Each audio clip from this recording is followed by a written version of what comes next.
This is your one and only FireSpark81 with your daily dose of video goodness, and today we're going to take a look at Easter eggs that have yet to be found in Dying Light 2. Let's get to it.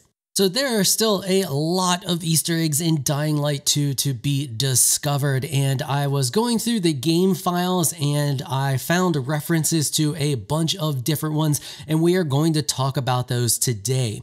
Starting with the Korek machete version 3. Now this machete was in the first Dying Light, so of course they are going to bring it back for Dying Light 2. So the stats on this thing are pretty interesting. It looks like it's going to only have 40 durability. It won't use any stamina when you attack, so it's free to attack with, which is really interesting. It has a 100% chance to dismember. Its price that it's going to sell for is $380. It's going to cost 10 scrap to make.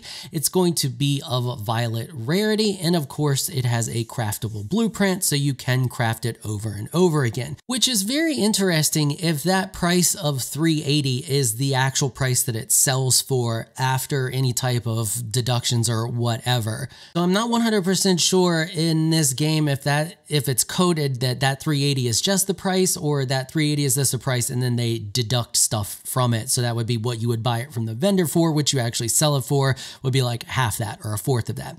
I don't know, but either way, it costs 10 gold to make. So if it sells for more than 10 gold or 10 old world money, then you can just craft these things for 10 scrap and turn around and sell them to the vendor for a crap load of profit, buy the scrap back from the vendor, rinse and repeat, and you have an infinite gold loop there. An actual really easy infinite gold loop. I also find it interesting that, and I think it's 100% chance, it says chance to dismember 1.0, and other things that have a chance to dismember are like 0.5, 0.2, 0.4. So I'm assuming that's 100% chance. And that 100% could be like the durability where it's just a double. It's not really, because there's a mod that gives you 100% reduction to durability loss, and essentially what that does is just double durability. So this could just double your actual chance.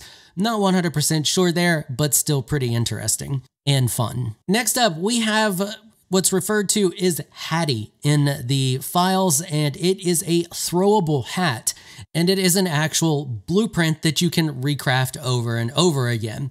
Now, from what I can tell, it's a single use, because I took a look at the pan, and the pan has a return mechanic to it, and it's listed as a special mechanic on it.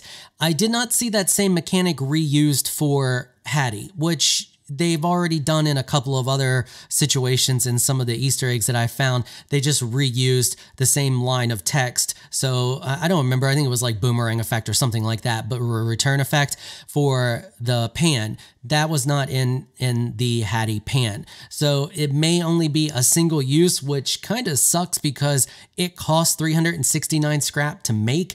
It sells for 73, it stacks up to 9, and its ranged damage is only 25. Either way, it would still be something that you would want to add to your collection, something cool to have, another blueprint, just in case you want to craft it. So yeah, Hattie, throwable hat. Then we have blue hair. That's all it's listed as, blue hair. It's a brawler class helmet. It gives you the triple jump skill, so similar to the Mario shoes. It is tier 1, it gives you 2 armor, and it sells for 170. Now, from what I can tell, this is going to be the same situation as like the flip-flops. You're just going to find the package somewhere out in the world, or after you do some things, and just be able to pick it up, similar to like you do the flip-flops. This is one of many items that gives you the triple jump skill. The Mario shoes give you the triple jump skill. This does, and we're going to cover another one here in a little bit in this list that also gives you the triple jump skill. Part of me wonders what happens if you equip the shoes and the blue hair at the same time. Do you get 6 jumps in a row? Next, we have Spear of the Gods. This has 50 durability, is priced at 96. It is white rarity. It is considered a blunt weapon, which is interesting. So it's not a throwable spear. When you're looking at the code, one would almost think that it's a throwable spear, but I'm convinced that it's not due to some different item tags that the throwable spears actually have that this did not have. This seems to be a spear that is a blunt weapon that acts like a two-handed hammer. It could also be called the Spear of Olympus, and it is not craftable. So it's one of those ones where you find it, that's the only one you're ever going to get. It sucks though because it is a white rarity, so that means you're not going to be able to repair it. So I'm hoping that it's something that spawns over and over again. So like the flip-flops, for example, once you have those and they spawn the first time, they're just always there. At least they are for me. Every time I go back in the house, there's a new set to pick up there. So hopefully it's that same situation with this. But from what I can tell, it's nothing too special. It's just a unique weapon in the sense that it has a unique name or an Easter egg name, and it probably has a unique model and is a two-handed hammer. This next one is one I'm extremely excited for because I hope that they did something hilarious with it. It's called the Cat Trap, and from what I can tell, it appears to be a mine of some sorts. Its stat count is 99, its price is 80, it's a blue rarity, and it is craftable, so it's a blueprint that you can get. And the fact that it's called a cat trap, I really hope that it explodes in cats. Like, I hope it explodes and cat models go flying everywhere or something like that. Something crazy happens. I don't know, but I'm sure it is a mine. It has a bunch of explosion tags on it and stuff like that. So yeah, cat trap. Somebody find this thing because I can't wait to see what it does. This next one doesn't seem to be anything special in particular. It's just called the Cursed Hammer. I couldn't find any tags that tie it to some type of like cursed thing, like it does something to you. Didn't see any of that. From what I could tell, it just looks like a basic hammer with a unique name to it. It is not craftable. It is rarity orange, so it is an artifact. It sells for $380 and it only has 40 durability. But at least, even though that it doesn't have much durability, it can be repaired with the charm because it is orange. So it's going to have, or it should have, multiple slots. There are artifact weapons that do not, so it's possible that it won't, but there's also a very high chance that it will. Other than that, from what I can tell, it's linked to a basic two-handed hammer. The next one is another one that I cannot wait to see, and I'm just going to wear all the time, and it's going to be in thumbnails because I'm hoping that it's hilarious. It is labeled the Octopus Mask.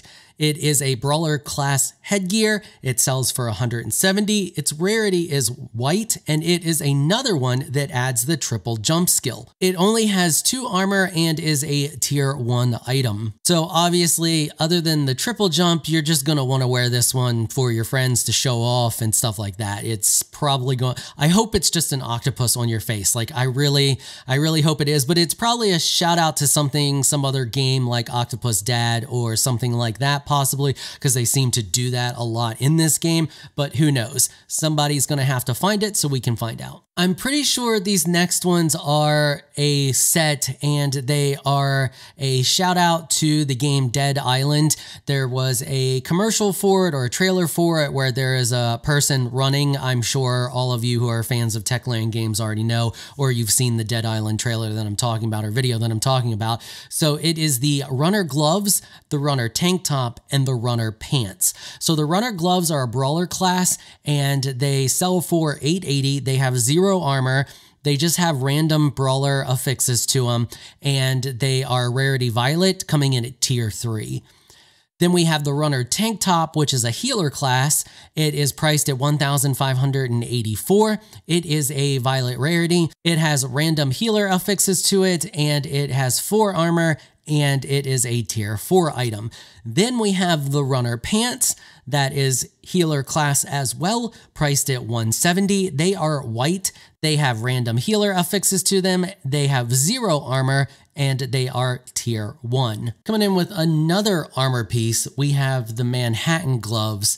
They are a brawler class set of gloves priced at $880. Violet rarity. They have random brawler affixes to them. They have 0 armor, and they are tier 3. Next, we have the Stinger Sword, and from what I can tell, this is similar to the Cursed Hammer. It's just linked to a random machete. It looks like just your normal basic machete. machete.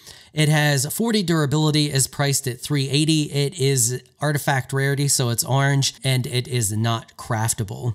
We also have the Weapon of Truth coming in at 40 durability, priced at $380. Rarity is orange, so artifact quality. And from what I can tell, it is also not craftable and is also just a basic machete. I hope these ones that are just linked to basic weapon stats like the Stinger, Sword, the Cursed Hammer, and the Weapon of Truth at least have interesting models. I don't know how to pull the actual models that they're linked to out of the game files. If I did, I would show them. So I'm not sure what they look like. But yeah, I hope they at least have interesting special models. Next, we have the Leaf Blower. The Leaf Blower is a thing in this game, and it is a shotgun. It is a rank 1 item, and it is a double barrel shotgun, or at least it appears to be. It says that its ammo count is 2.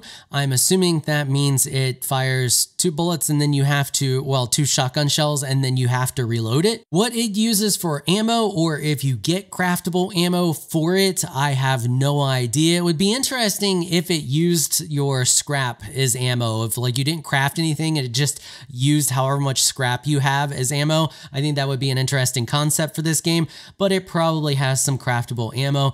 It is not craftable itself, so you don't actually craft it. You're just gonna find the leaf blower and that's it. So I'm guessing when you pick it up, there's a chance that you will get the ability to craft the ammo. I have no idea, but it is in the list of Easter egg items. So yeah, I'm interested to see what that one's all about, because that'll be one of the few like actual guns that we have in the game. Last but not least, we have WPN_15HSBEE, and I have an idea of what this is, and I'm going to show a picture of it on the screen. Fellow YouTuber DPJ did a video talking about the platinum weapons and showed this weapon off. Now, the reason I think that this weapon that doesn't actually have a name is the weapon that you're seeing on the screen now is because of the mods that it has. So that it has the tags in the code for a random shock mod at level 8, a random shock mod for the shaft at level 8, and a reinforcement upgrade mod at level 8 as well. And of course, you can see in this image that this police stick has those mods on it. Now, of course, I could be wrong here, and there could be another item that is similar to this that is a different thing. So it could be a machete or whatever, who knows? But this item is considered a melee item. It has the melee tag on it. It also has the color tag for orange on it, which obviously you can see from the screenshot here, or the image here, that this is an orange item. So I'm pretty sure that those are the same. Now, the interesting thing about this is not only does it come with the mods, but if this is the correct item, this thing has a 100% chance to cut limbs and a 50% chance to cut a body in half. So that's pretty interesting, and that makes for one pretty wicked police stick. But once again, take all of that with a grain of salt, because I could be very off on this last one here. I'm still learning how all of these files interact together and where things are within the game files. All right, and that is the list. So let me know which one of these you are most excited for. Have you found any of these? If you found any of these, definitely let me know down in the comments section. And if you're excited for a specific one, let me know as well. And of course, if you enjoyed this video, consider hitting the subscribe button and the notification bell so you can be notified when I upload other videos. And I don't just cover Dying Light 2, I cover all kinds of different games, so you never know when I'm going to be making content for a game that you may be playing.